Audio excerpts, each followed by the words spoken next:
Welcome everybody, Croeso Pub. We're the Transport and Health Integrated Research Network Think, and we're based at Aberystwyth University. You've joined us for our first seminar, Places for Play, or Manai Kwarai. Of course, the work we're doing as part of Think involves understanding the impact of transport to our health and well-being. Historically, transport planning has been quite rational in its approach, concentrating largely on getting people to work and moving goods around cities and towns. This supports economic growth. In the mainstream agenda, though, there's been little attention of how allocating space to meet increasing demands for vehicular movement would limit play outside of enclosed recreational spaces. Play, though, has much value, contributing to our health, well-being and community well-being, as the following talks are going to demonstrate. I'm Lucy Baker, I'm your chair for today, and I'm happy to be joined by our speakers, Matluba, lecturer in urban design at Cardiff University, Alison Stenning, professor of social and economic geography at Newcastle University, and Marianne Mannello, assistant director of Play Wales. Marianne will also join us before the end of the session to describe some of the work that the charity is involved in facilitating play streets in Wales. So I'll take questions from the audience after the first two presentations. If you can either raise your hand for me to invite you to put the question forward, or alternatively, you can post it in the chat with a speaker's name when the question is intended for. So unless asking a question, can you please ensure that your microphone remains off throughout the seminar? And please be aware that the event is being recorded and will be made publicly available. If you encounter any technical problems, you can email me think@aber.ac.uk. I'll pop that in the chat now, and we'll see if we can help you out. And without further ado then, can I please introduce our first speaker, Matluba, who's going to present on children and young people's vision for redesigning neighbourhoods in Wales. Thanks, Matluba. Thanks very much, Lucy, for inviting me to be a part of this seminar, and welcome everyone. Yeah, so the slides are up, so I'll just go straight to it. So I'm Matluba Khan. I'm trained as an architect and a landscape architect, and interested in creating places with and for children. So my design, my research focuses on co-creating spaces with and for children, for play, for pedagogy, and also thinking about their health, learning, and well-being. And the benefits of play for children's holistic development, as Lucy was just mentioning, health, learning, and well-being are established in literature. Through play, children create memories, and these are generally fond memories that children create through play. And this is something I'm seeing as someone who loves to play, but not as a researcher. As someone who was a child at some points, my fond memories of childhood are about play. But I often wonder, like, what kind of places we are now creating for children's play, what kind of memories we are allowing to be created in the current context of cities and neighborhoods, where children's play spaces are being shrinked and increasingly and are confined in fenced areas. Yeah, so this poem shared by someone who lived in Grangetown resonated very well with me. And if we think about kind of place, streets and spaces that we played in street and on the mall, rode bikes down the subway, swam in tough, built dams of mud and jumped off Windsor Slipway. So these are the memories that are created through play. But what I wanted to mention in here is that in one way we are fortunate in Wales, because the policy framework supports play. And children's rights to participate is mandated by the United Nations Convention on the Rights of the Child, where Wales is also the first country in the UK to embed these principles into legislation. Wales planning policy puts an emphasis on good design and making provisions to meet the needs of everyone, including children. However, an important gap exists between policy and practice. So although the commitment for children to participate is there in the planning system, but the practical implementation of how children and young people can participate is not fully embedded yet. So children are rarely having opportunities to give their voices or have their voices heard in design and planning of places for play. I think here comes our research, where today what I'm going to present is some preliminary findings from 2 research projects conducted in 2 neighbourhoods in Wales, where we try to co-create a children and young people's plan for their neighbourhood. And it also comes from the understanding that how children see cities is very different from how adults see and experience the city. So in order to design an inclusive and child-friendly city, it is absolutely essential that we hear to children's voices. If we look at the picture here, like if we look at the physical context of a park next to a primary school here in Cardiff, many adults would view it as kind of as green and expansive, but children find this as featureless, boring, and with negligible potential for play and socialization. And this is where and a playground, a fenced playground next to this expansive park is the only place that adults designed and designated exclusively for children, which they find not really challenging enough. So as was mentioned, this is what drives our research in co-creating places for play. So the 2 projects that I'm going to share, the first is where we worked with more than 150 children from Grangetown in our urban area within Cardiff, and we have conducted series of co-creation workshops with children and young people in various settings, including primary, secondary, and youth forum and clubs. We organized fast-track engagement activities and drop-in sessions to come up with the children and young people's plan for Grangetown. And the second project is making space for nature, which was is conducted in 3 distinct phases. Phase 1 explored talking about nature, so conversation between parents and young children.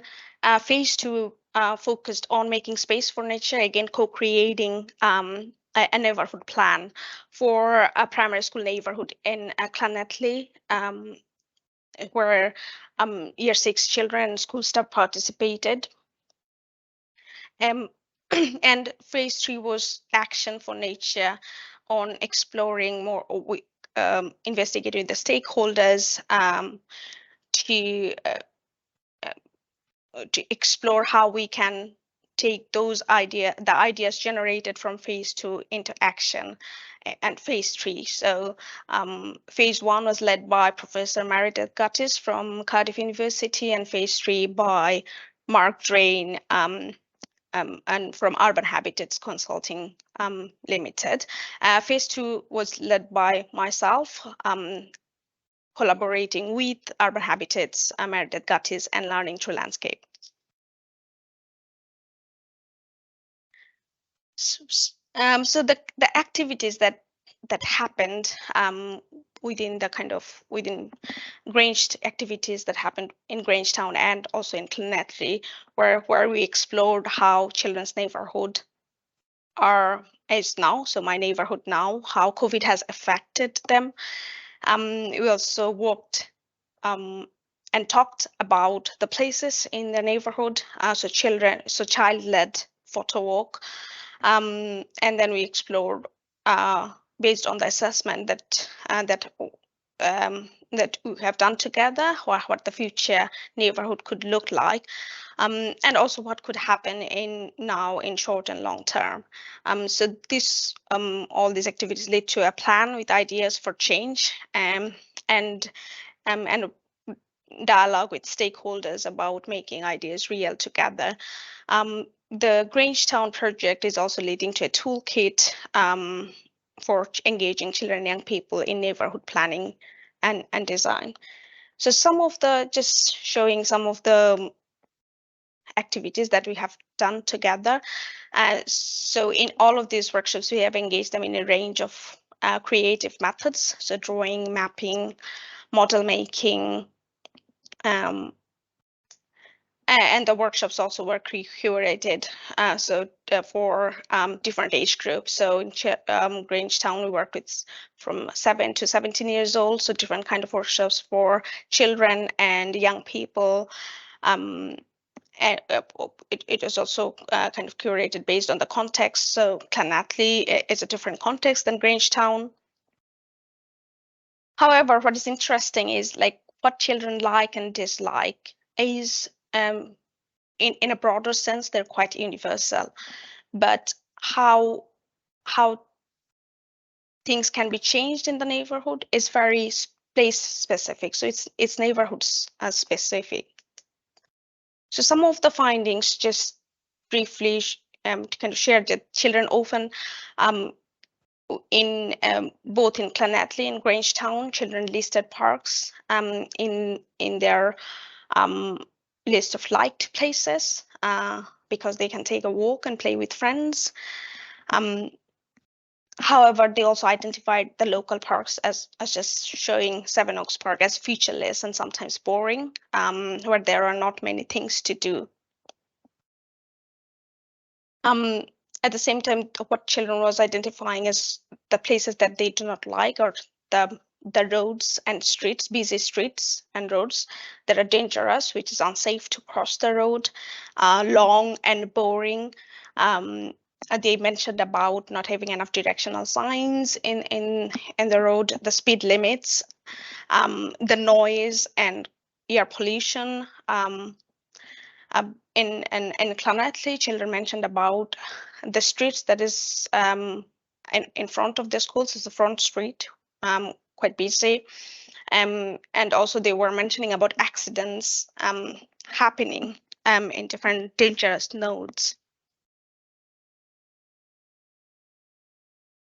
And we also kind of, when we asked children about how pandemic has affected their place experiences, so the data reveal that the pandemic has disrupted children's social network, leading to feelings of sadness, anger, boredom, frustration, and being stuck, not being able to attend regular social spaces, such as going out with or sitting with friends, visiting friends' houses, playing sports, and some young people, less so children, kind of like the fact that they didn't need to attend school, but they also mentioned that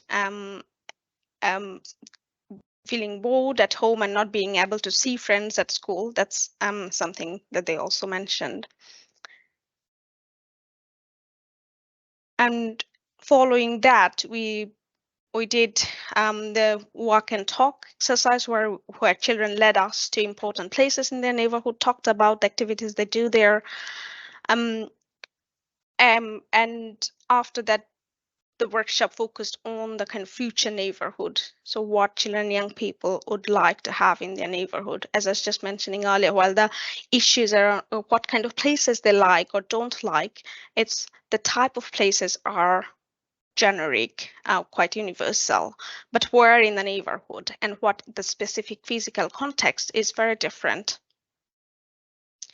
And therefore, the solution for improving those is also place specific. So this is a neighborhood, the future neighborhood plan that we kind of work together to build in Planetly.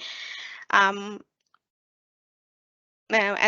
we also have a plan for Grangetown, and based on these two projects, just to say, like, this is very preliminary analysis, and I also should mention that we worked with the largest sample in Grangetown and a very small sample in Planetly. But what we have found, as I said, that the aspects or the themes that emerged in both cases are similar, and the themes that emerge are issues around mobility and safety, diversity and inclusivity, green spaces and sustainability, and play and parks.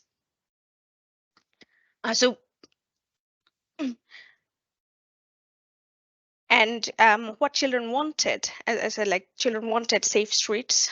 They wanted clean streets and safe neighborhood.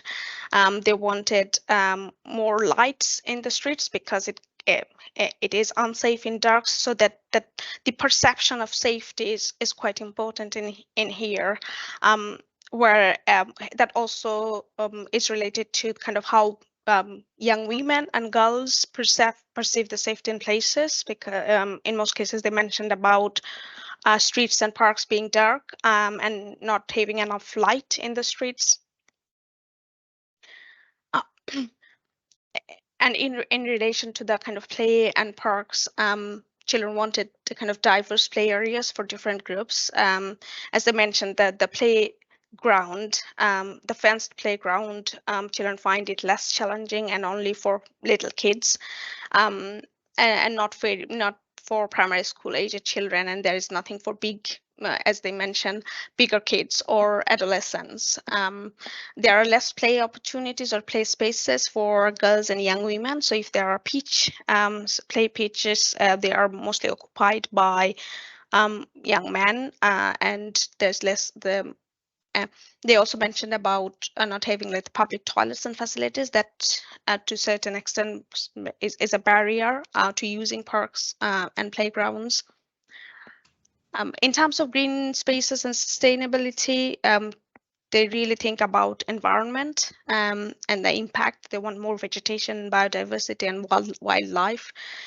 And children and young people also think about other age group, which of course we didn't ask to think about other age group. We actually specifically asked them to think about themselves, but they have talked about safe spaces for women, talked about activities and workshops for elderly people, housing and employment, and mental health help center.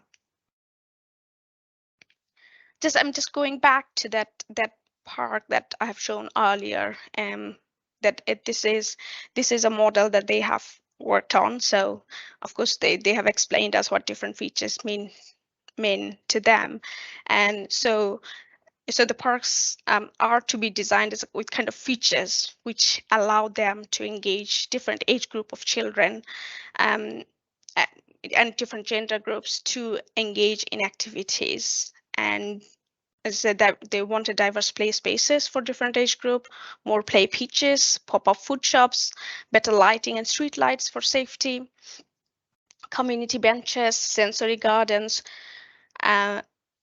play spaces. So the solution here is very much place specific. I'm just kind of perhaps focus on these two themes, parks and streets. So these are the plan for safe and clean Grangetown, and also kind of safe neighborhoods and Planetly. Again, the solution here are context specific, where for example the the motorway that goes along the this park and woodland, it's very noisy and kind of affects how children experience the nature and play in a woodland next to the school, and that also is a barrier for them in accessing a beach area from their neighborhood. So children and young people, they want uninterrupted access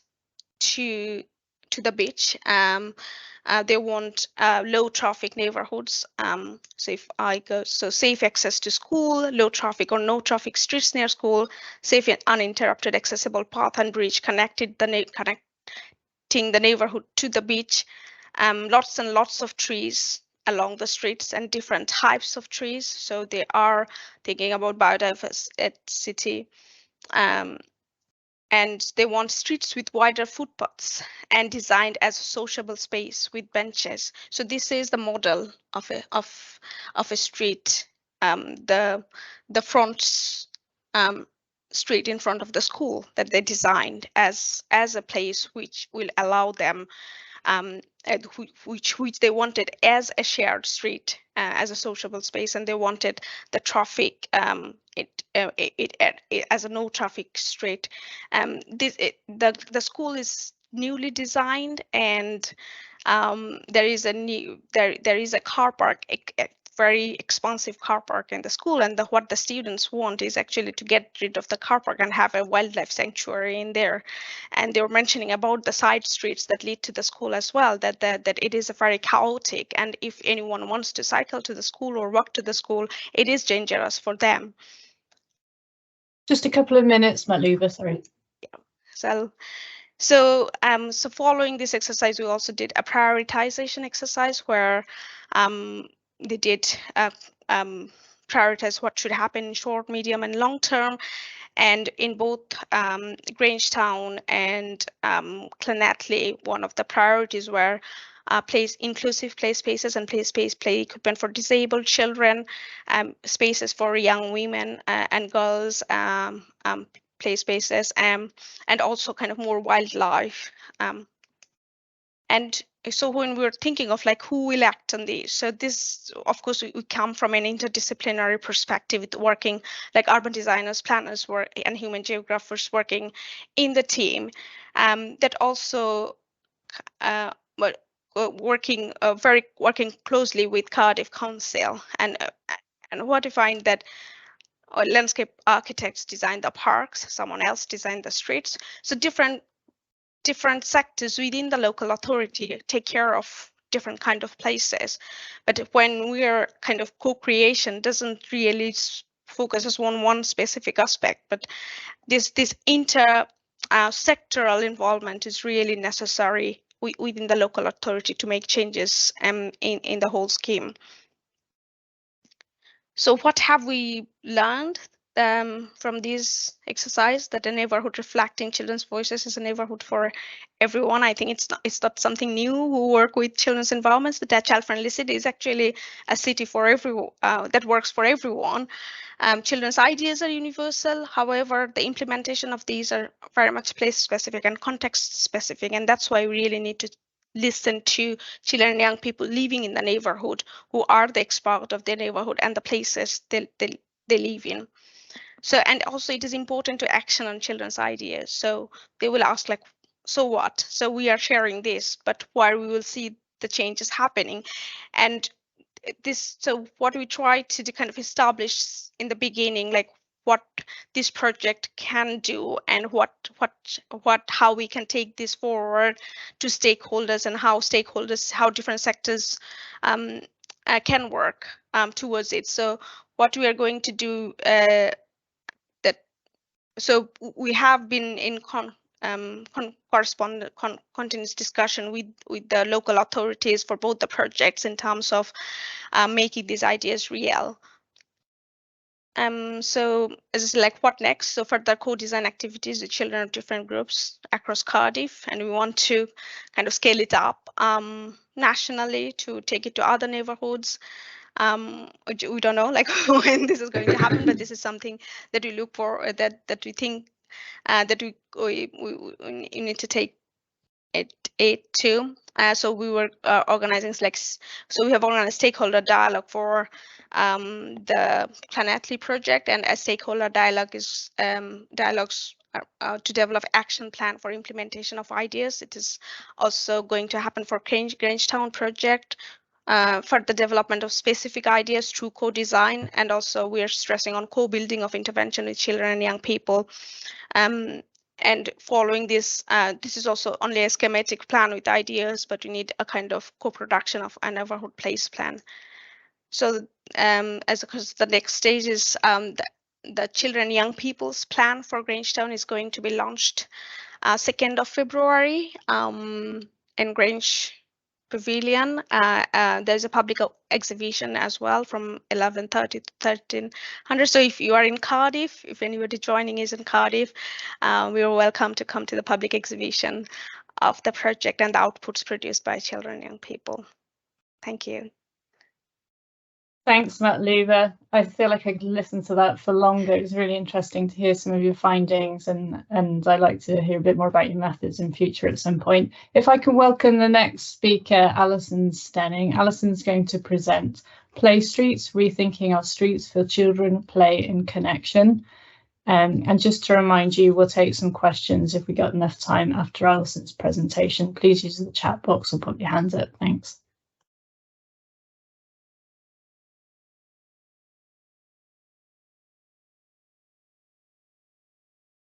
You're on mute, Alison, sorry. Yes, sorry, can you see my screen now? Is that fine? That's good, thanks. Yeah, brilliant. Okay, thank you very much. And thank you also, yes, for the invitation. I'm very happy to be here talking to you, and particularly alongside Matluba and Marianne. By way of background kind of context for this, I'm both an academic, a geographer at Newcastle University researching play streets, but I'm also an activist in this sphere. I've been closing my own street for play since about 2015, and I run the Play Streets scheme, which we call Play Meet Street, here in North Tyneside, where I live, just to the east of Newcastle. And I work very closely with Playing Out, the social enterprise that supports and develops play streets across the UK and beyond.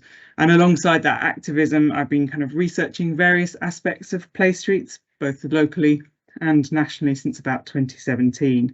So what I'm going to be talking about today reflects all of this, the activism and the academic research, and reflects on a number of different research projects that I've been involved in, and I think kind of connects to a number of themes that I think is developing around its work in transport and health. So my screen, right, that's fine. Yeah. So whilst my focus here is going to be primarily on a more recent play streets movement which has developed in the last 10 or 15 years, it's worth reflecting a little bit on the related history of play streets from the early 20th century. Some of you may be familiar with this, it may be new to others, some of you may recognise some of these signs.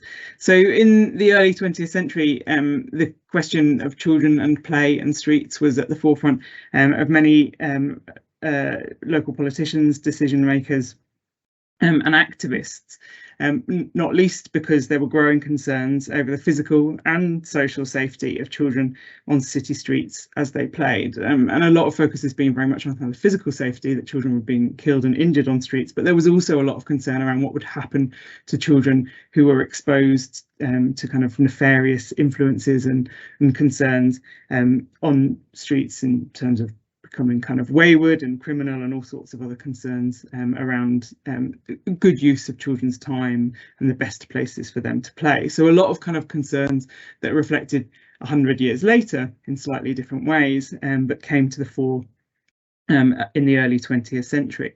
And out of this, we saw the emergence of play streets in New York. In 1914, the then Police Commissioner Arthur Woods closed off 29 city streets, designating them playground blocks. And these concerns were echoed very much in the UK. Between 1924 and 1933, over 12,000 children under the age of 15 were killed on the streets of England and Wales, and over 300,000 were injured. And after pilots in London and in Salford, we saw the introduction of the Street Playgrounds Act here in 1938, which was an act to restrict the movement of motor vehicles on certain streets at certain times. And this sign, in fact, is a still existing sign in a neighbourhood not far from me here in North Tyneside, reflecting the fact that this was a play street and designated from sunrise to sunset only for access for motor vehicles. Obviously, access is a big and expansive category and was perhaps one of the issues with this scheme. But by 1963, there were 146 play street orders across the UK, designating 750 play streets in total. And most of those play streets were designated in working class neighbourhoods with dense housing and with little access to green space or alternative spaces for play. 1963 can almost be seen really as the peak of this play streets movement. The designation and the enforcement of play streets declined really from the 1960s through the 1970s and 80s, largely as motor vehicle numbers increased, but as the desire to enforce play street orders was diminished across the UK. Not least because there were various other planning mechanisms which came into place and considered as better ways of managing traffic on residential streets, and there's increasing amounts of work looking at those histories alongside the histories of play streets too. So my focus is going to be primarily on a movement that emerged some 30 or 40 years later in 2010 founded by two mothers in Bristol, and it was a grassroots movement. It is a grassroots movement aimed at restoring children's freedom to play out in their neighbourhoods. Unlike the historic play streets, which designated certain streets permanently as spaces where play was prioritised, the playing out model rests on an idea of regular but temporary residential road closures to create safe space for play. So there are significant differences between these models, but we can also see significant similarities between the ways in which different communities fought and continue now to fight for space to play, the ways in which streets were protected from motor vehicle traffic, the ways in which space for play was maintained on those streets and on these today. The playing out movement today has grown to incorporate over 1,000 play streets in nearly 80 local authorities. I think that figure's now gone up to about 90 local authorities. So an enormous number of local authorities across the UK, in England, Wales, Scotland and Northern Ireland have play street policies in place, enabling residents to apply through various different means to their council to legally close their street for short periods regularly, often weekly, fortnightly or monthly, enabling space for play to be secured. And the model has extended also beyond the UK to a variety of different international contexts. So what do play streets do in this contemporary incarnation? There's growing research which documents the impacts of play streets in all sorts of different spheres: environmental, social, health, well-being and so on. And I'm just going to start really by focusing on one that's paradoxically often forgotten, perhaps because it's so obvious, that play streets create space for play and all different kinds of play as well. For play, for joy, for fun in and of itself, for nothing more or beyond play in the first instance. The list here is the kinds of play, the kinds of activities, the kinds of games that were documented by a survey of play streets here in North Tyneside. I was just doing some kind of research about how our play streets had developed and what they valued on their streets. And this is what people told me they were doing during their play street sessions on their streets. There's a vast range of different kinds of play. You can, from kind of playground games to sports to mud and water games, but also much kind of quieter and simpler games like, I'm trying to find some now, creating their own worlds, for example, indoor toys on blankets, dolls and prams, quizzes and bingo and all sorts.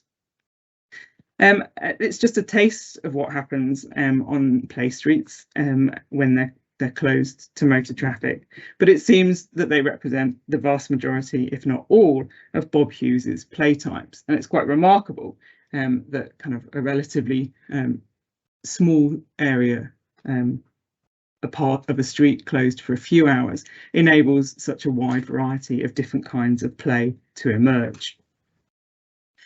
But of course, it's not only play that's enabled on streets, and play itself enables a whole range of different spaces, opportunities, skills, effects and impacts. So we can see through various pieces of research that document this within the playing out movement, that play streets create a valuable and important space for physical activity and new skills. In some research carried out by the University of Bristol, they recorded that on a playing out day, children are 3 to 5 times more active than they would be on a normal day after school. So this was a model where those play streets happened after school rather than at weekends, and the practice varies from place to place. And in a 2017 survey of playing out streets, the vast majority reported that children had learned or improved skills, including riding a bike, scooting, roller skating and skipping, for example. And obviously that's important in and of itself in terms of creating opportunities for children to be physically active, but it also opens up the space of the street and the neighbourhood for children in other ways. And I think in the context of thinking about kind of transport and travel, creates opportunities, of course, for children and their families to engage in forms of active travel beyond the street, to school, to the shops, to friends and family. If children are learning or improving their skills for biking and scooting, for example, it makes an enormous difference to their capacity to engage in those forms of travel beyond their street as well. And of course, there's an awful lot that's increasingly been reflected on in terms of the ways in which play streets enable spaces for community and connection. I'm going to talk a bit more about that for the next few minutes. So we see these incredibly high levels of positive responses to people recognising that they knew more people on their street because of playing out sessions, that their streets felt friendlier and safer, and that they had a stronger sense of belonging on their street. I mean, these are incredibly kind of high responses, and obviously the people who are responding to these surveys are those that are engaging, kind of participating and fairly actively in play streets. And in part, this is quite simply about bringing people out onto their street, creating a space on the street that is not dominated by cars, that enables people to move across the street, up and down the street, to sit on the street, at the side of the street, to gather and engage with each other. And obviously that some of this is true. A lot of this is true for children who record making new friends and developing often friendships between different age groups, for example, during play street sessions, but particularly also for parents and carers. And because the play streets model is very much a kind of child-led model, there's often kind of little role for parents over and above securing the space of the street and kind of and keeping an eye on their children at a distance. So what we often see is adults kind of clustering with cups of coffee and with biscuits, you know, at the side of play streets, leaning on walls, sitting on seats and so on. And the kind of opportunity then that is created simply by opening the space of the street for people to connect, to people to move and hang out on, seems to be incredibly important. But it's also important not to devalue or to kind of sorry, my cats have just started fighting each other in the hallway here. To devalue the specific kind of contribution, if you like, of play on play streets during this time. It's not just about closing the street for the sake of it. The streets are closed for play, and play kind of creates a whole set of different kinds of atmospheres and opportunities for connection, and enables, I'd argue, these remarkably positive figures here. And I want to push this a little bit further, to think more about what happens on our streets when we play on them. And this question is very much at the heart of my primary interests here in terms of research, and one which I'm looking to pursue further, to think about what happens on our streets when we play on them, to think about the kinds of spaces, atmospheres, opportunities and moments that are enabled and opened when we create space for play on our streets. These are a variety of images. There's one here from my street, the toddler crawling in a puddle, but the rest of the images come from those shared by Play Streets organisers on the Playing Out Facebook pages, and the ways in which they've kind of documented their Play Streets, just kind of posting after the Play Streets have happened, responding and recording some of what they valued, some of what they liked to see, some of what they wanted to share. And there's hundreds of these images, and one of the kind of jobs I want to do over the next kind of the next year or so is to go through some of these and think about and analyse them in kind of more detail. But what you can kind of see at face value is children and adults of different ages engaging in their streets and literally on their streets in a whole variety of different ways, sitting on them, crawling on them, lying on them, setting up kind of games with cars on them, creating kind of imaginary kind of play spaces with fairy doors and teddy bears in trees, but also engaging in and on their streets and with their streets in a whole variety of different weathers and seasons, for example, from extremely sunny to wet and snowy. Exploring the slope and camber and shape of their street, the different kinds of natural spaces on their street, the curbs, the slopes, and in a whole variety of different ways, basically engaging in much more kind of intense and focused ways in the spaces of their street that ordinarily they would just walk up and down or drive up and down. So thinking about some of these images and some of the kind of activities and practices reflected here, what I want to kind of suggest is that opening the space of the street for play creates this kind of sense, if you like, of potential space where new relationships with ourselves, with our neighbours and with the spaces on our doorsteps can emerge. As these pictures suggest, children and adults connect to their streets in new ways. They hang out on them, they sit on them, they explore them with all of their senses, experience them in all weathers and seasons, they shape them, and often reflect immediately on the kind of strangeness and kind of wonder of simply seeing the vast space of their street without cars. And obviously you can see that there are some cars parked still in some of these streets, but just that kind of sense of occupying the street itself opens up for many people that sense of what's possible and what the capacities of the street might be. But Play Streets enable residents to get to know each other within and across generations, recognising faces, developing familiarity, developing an extended sense of home, all serving kind of emotional and material needs as networks of support, both tighter and looser, emerge. And all of these kinds of connection include often imagining potential futures for the street, people-friendly, car-free, for example. Bringing play to the streets, blocking traffic, marking the street as a space for play also challenges the boundaries of the street, where those walking, cycling, running, crawling or climbing can be found transgressing the everyday rules we follow and create, and these in doing so create powerful spaces for connection and encounter, not just with those who live on the street, but those who pass through and visit, those who happen upon a play street. And of course, these aren't always human. Play streets create spaces for us to encounter neighbourhood pets, neighbourhood nature, trees, insects, the sound of birds, the changing seasons and the weather, as I've already suggested. In all of these ways, play on streets seems to foster connections between those who live on the street and the places and spaces of the street. The connections serve not only the here and now, but also the potential for more engendering more spaces for participation, for connection, for community, enabling conversations to extend beyond the moments of play, to think about how else we might imagine the street, to create a space for new relationships, to identify new avenues for collaboration, for cooperation, for sharing, and to transform our streets. In all these senses, then, play streets are pretty radical and connect to some of the most pressing debates in our everyday lives around connection, community, care, our environments, and so on. But also, of course, as I've suggested, enable the possibility of more fun and more joy in our everyday lives.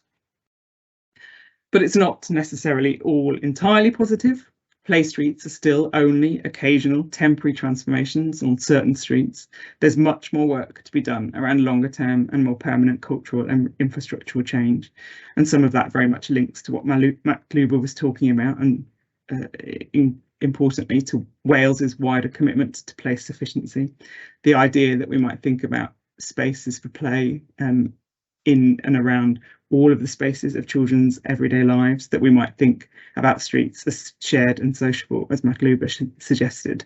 There were also questions of continuity and sustainability, and I should have added also equity around a model which relies so heavily on residents, and those are usually women, to enable, to process, to administer, to manage the closure of a street for a few hours every week or every month.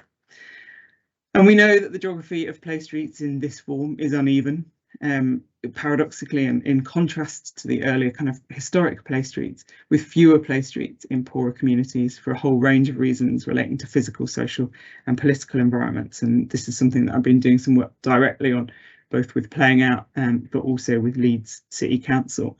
And this opens up a range of questions about social and environmental justice, which resonate, I think, around broader debates around things like low traffic neighbourhoods, for example, and the ways in which different communities, different neighbourhoods and different cities are trying to kind of refigure and rethink the space of the street and the consequences for those who live on and around those streets. And we need to ensure, I would suggest, that play is at the heart of developing agendas around active travel and around streets, that we don't just focus on movement kind of from the street or to and from the street when we think about how our streets work and what their function is, but that we also think about what happens or what could happen on the streets themselves, moving around the street, sitting on the street, hanging around on the street, and quite simply dwelling on the street. And in that context, I am indeed heartened by this from Active Travel Commissioner Chris Boardman, who said a couple of years ago in The Guardian, the whole neighbourhood was our playground. He was reflecting on his own childhood. The space outside our homes is no longer safe. That's how we lost our street playgrounds without even realising what was happening. That he very much places play at the heart of the reimagining of our streets, and his work as Active Travel Commissioner very much focused on a reclaiming of spaces that were once safe and at the heart of children's lives.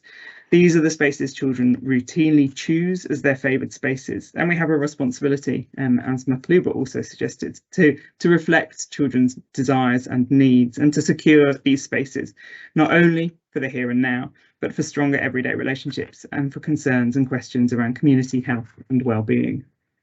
And I will just finish there. Thank you very much, Alison. If we can start taking some questions now. I know there's been a little bit of discussion, Matluba, about the stakeholder conversation. If perhaps we go to Lucy's question now, which was, Matluba, was there a reason to choose 2 urban spaces to research, and what about children in the rural areas?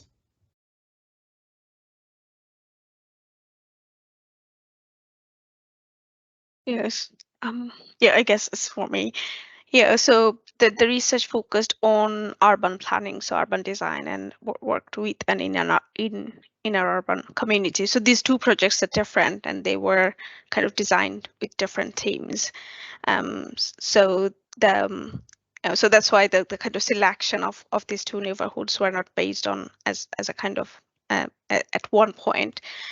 So the first project that we have worked on Grangetown, the main purpose was actually co-creating a COVID recovery plan as we are coming out of pandemic, with children and young people, like what they would like to see changes, like how they would like their neighborhood to improve, and how that would help them recover from the kind of effects of the pandemic.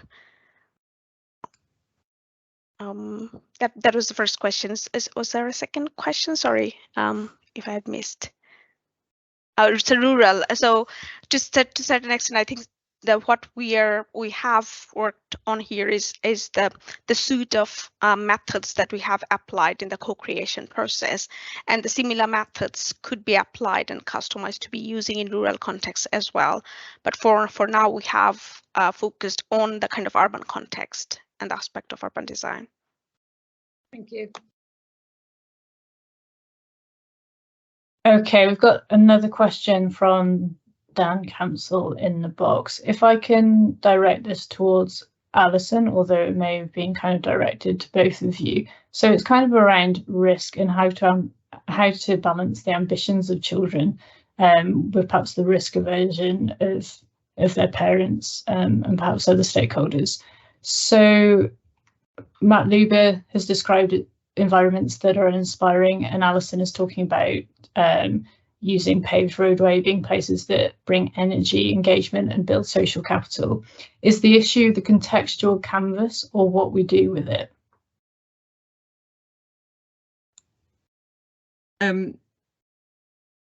Yeah, so I mean, I guess part of the question I think about risk adversity, I think, is the one that touches on the broader kind of cultural and infrastructural questions. I think, you know, that these play streets as they kind of currently exist are often kind of these points of safety, and both in time and space. And I think, you know, obviously one of the reactions that we often get when we're trying to establish play streets or when we're reflecting on them and talking on them is that, you know, back in the day, you know, that's not, we didn't have to close our street to play on it.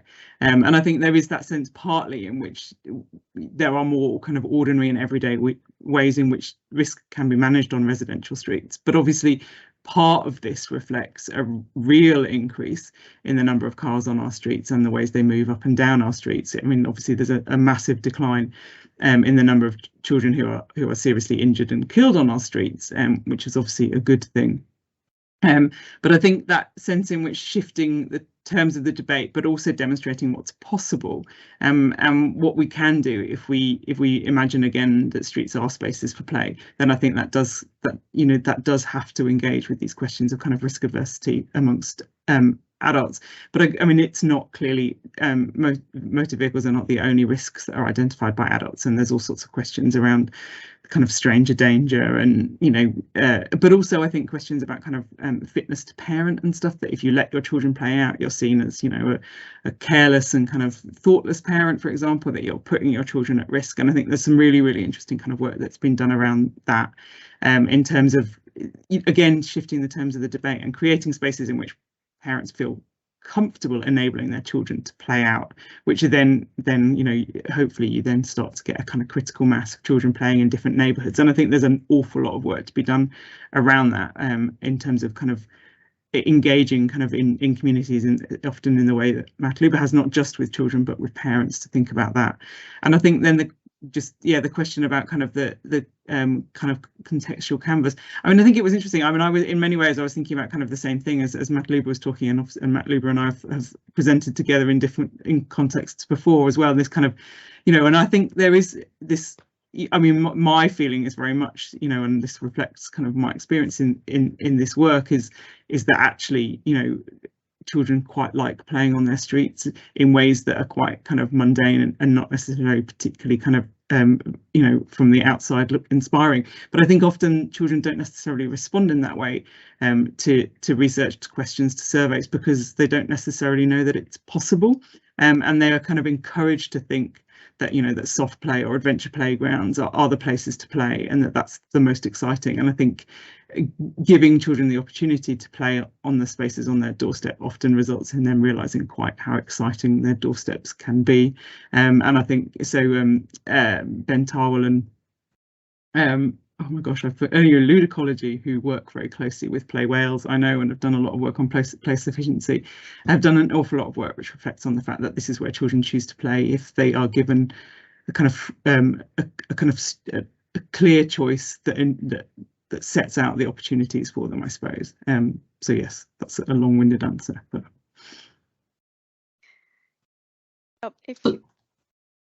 sorry, yeah, Matluba, go on. Yeah, I'm just happy to kind of add to that I think the first thing, I don't think that we work in a kind of different yeah, so I think we're working towards the same purpose, or maybe saying the same things in different way, because the kind of streets are I'm talking about creating play spaces, but not necessarily designated spaces for play, but making the whole neighborhood a kind of play space. And what is important here is also to understand when we're working with children, we're not asking them, what do you want, but like, what activities do you like to engage in? What do you do? So creating spaces that would meet their needs. And many of the ideas are around kind of play lanes. So the lanes that is just the inner. So Grangetown is for a kind of residentially developed area where there are a lot of kind of lanes which are currently mostly occupied by cars, but that could be really changed into really interesting play lanes. Like when I say that as a designer, I just think it should be just a lot different without those cars, and with kind of more opportunities for young children actually to be able to play there independently. I think at other times there's one way to kind of thinking of kind of eyes on the street, so the parents actually even can kind of supervise children from their home even when they're playing in those side streets or side lanes just in front of their home. So one thing is just thinking there is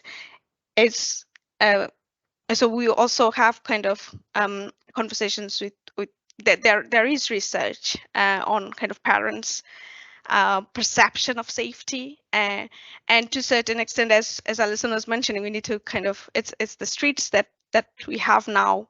We now design for cars rather than people, what dominate the streets, and that makes to a certain extent also parents think like whether it is safe for them. So the perception of safety and risks around kind of injuries that may happen in the streets. So those are kind of to a certain extent creating a barrier in terms of making kind of facilitating kind of children's independent mobility.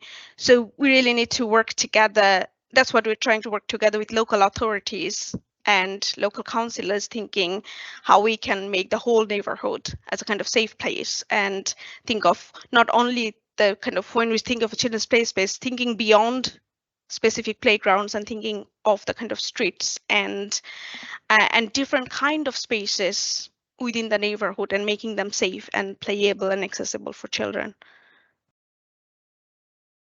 And perhaps bringing nature into that as well. And you can see with what you were saying, Matluba, the need for kind of green spaces and how important that is in terms of just facilitating play and perhaps hanging out as well. There is another question, Alison, if you could perhaps try to answer that in the chat. So it's kind of about looking at criteria of which streets might be suitable for play streets. Marianne, if I could invite you to talk for the last kind of few minutes, perhaps giving a case study of the work that you do, showcasing, highlighting to the resources that you've mentioned from Play Wales. Thanks. Okay, so I do have some slides, but I won't share them because I will very quickly. Actually, change my mind. Sorry.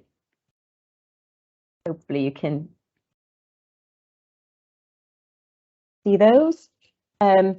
So as Lucy said, I'm the assistant director at Play Wales, the national charity for children's play, and just kind of picking up a little bit in terms of some of the chats around that Alison and Matluba have brought in. But I think it's important to recognise that this kind of backs up what children in Cardiff were saying, but across Wales, the top two things that stop children from playing out are busy roads and traffic and parent fears. And the volume and speed of traffic is the parents' top fear. So these are real issues for children and parents, and they're realistic as well. And so can be addressed through thinking about how we use our streets. Just picking up on what Matluba was saying about the United Nations Convention on the Rights of the Child, we actually have guidance from the Committee on the Rights of the Child that actually state quite clearly that children should have environments that are sufficiently free from traffic and other hazards that allow them to circulate freely and safely within their local neighbourhood. And as Matluba's already said, Wales is one of those countries, is at the moment one of only two countries that's issued play legislation or legislation around play. So here in Wales we have play legislation, active travel legislation, legislation that looks at the well-being of future generations, and that implementation gap is something that we're trying to fill.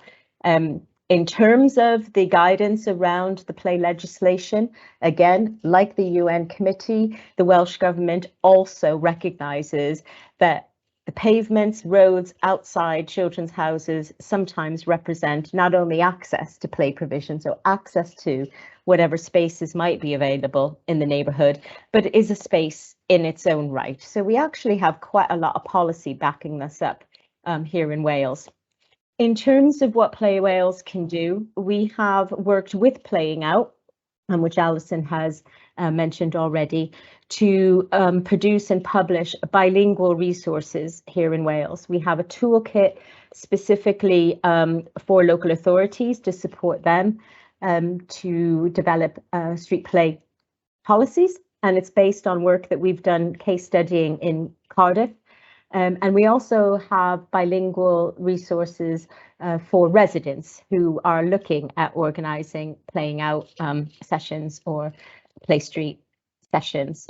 And as I said, those documents have been based on a case study that we worked with Cardiff. At the moment is the only Welsh local authority that has a street play programme and policy in place, although we are working with 3 others at the moment. And I'm pleased to take questions outside of this meeting from people based in Wales who are interested in how they might work with their local authority to develop street play. And from our action research around the Cardiff street play project, as Alison said, you know, giving children the opportunity to actually be outside means that they're better equipped in terms of co-creation. So this is a little girl who had played near the street before, but because there weren't others out there, she would usually just play in the back garden. And what she likes best about playing in the street is just the space to draw big pictures, you know, all that space that is outside of the front of houses. Play Wales is very much about supporting children to be outside their front houses, part of their neighbourhoods. And again, just backing up a little bit, I think in terms of what Matluba was saying, that a child-friendly neighbourhood is a neighbourhood that's good for everybody. Our action research actually recognised that, you know, we have residents aged 70 who were kind of long-term stewards of the project, and for them being involved has provided an opportunity to socialize, get to know their neighbours, and it's actually helped younger parents, as Alison was saying, those parents who feel that they're in a goldfish bowl, actually having kind of an older resident who's able to balance things out a little bit and bring in some reason and ration has helped. So we have those resources are available on the Play Wales website in the publications and library sections. That's my email address. I'm happy to be contacted outside of this. And if you want to know more, I've provided a blog for Think, and that you will be able to find just kind of by searching for it. So that's kind of a bit of a whistle-stop tour. I'm sorry, I'm gonna. Why it's doing that. Thanks, Marianne. Sorry, that's a bit rushed. Oh, that's okay. Thank you for Sorry, the whole thing is a little bit rushed. Unfortunately, yeah. It's amazing how quickly this time goes by. So I've also popped a link there to the blog that you've mentioned and to Play Wales in the chat. So hopefully people can explore that in their own time. Another place online where people might like to explore in their own time is the Think website. If you've enjoyed listening to the seminar today, there's plenty more going on and events up and coming. So you might want to think about signing up or following us on Twitter just to keep an eye on what's happening. So we must end here. On behalf of the Think Network, on behalf of the audience, thank you so much to the 3 speakers, Matluba, Marianne, Alison, for joining us today and sharing your insights. Thanks to the audience, thanks to those who have contributed some questions. If there are any remaining in the chat box, I think you may be able to continue the discussion there, if that's okay. So I'm going to end the recording now. Thanks to everyone who's joining us. Have a good evening and hope you stay warm. Goodbye now. Thank you. Thank you.